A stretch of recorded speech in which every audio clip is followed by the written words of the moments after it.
Hi, my name is Martin Koehring. I'm the head of Economist Impact's World Ocean Initiative, which imagines an ocean in robust health and with a vital economy. I would like to thank Millie and all the organizers of the Ocean Exchange Decarbonisation Summit for this opportunity to highlight some of the great work we're doing on shipping decarbonisation at the World Ocean Initiative. Shipping is crucial for the growth of the global economy and trade, and 90% of all traded goods pass through the shipping supply chain. However, as we know, shipping is also a major contributor to climate change and air pollution.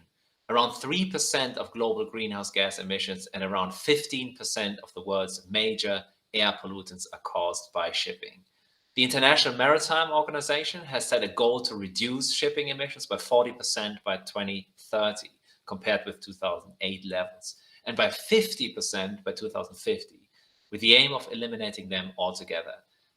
There are, of course, short-term, medium, and long-term solutions to address this issue. In terms of short-term solutions, there is liquefied natural gas, for example, a fossil fuel that produces fewer CO2 emissions than traditional marine fuel, but comprises the potent greenhouse gas methane.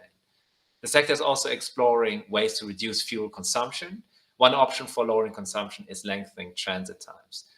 And then in the medium to long term, alternative fuels are being developed, including, for example, hydrogen, ammonia, methanol, biofuels, and also nuclear and wind energy. But there is, of course, an urgency, and there's these alternative fuels require time, they require investment, they require lots of efforts. But the technologies and infrastructure for new fuels must be ready for wide market uptake in shipping by 2030 for the sector to be able to meet the IMO's 2050 targets. This will require major collaboration between energy companies, ports, shipping companies, and cargo owners, and the wider shipping ecosystem.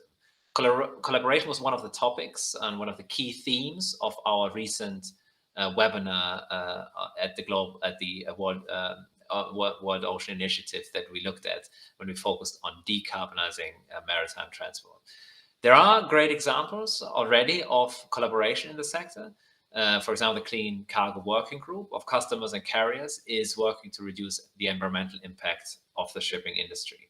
Other collaborations include the Global Center for Maritime Decarbonization that has recently been set up in Singapore. Finance is a major challenge. Blue finance is one of the key topics that we look at the World Ocean Initiative. It's one of the three levers of change that we have identified alongside globalization and alongside governance and innovation. To fully decarbonize shipping by 2050, investments ranging from $1.4 trillion to $1.9 trillion will be required, according to the Global Maritime Forum.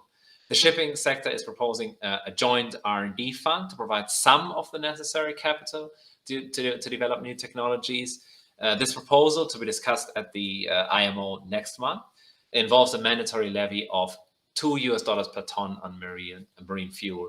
And this could generate a core of $5 billion over a 10-year period. But of course, there's a lot more that needs to be done. And lots of opportunities and challenges when it comes to investment and financing. You can read more about the World Ocean Initiative's coverage of shipping decarbonization on our website, ocean.economist.com. There's an exciting mix of articles, guest blogs, data visualization, films, and reports as well.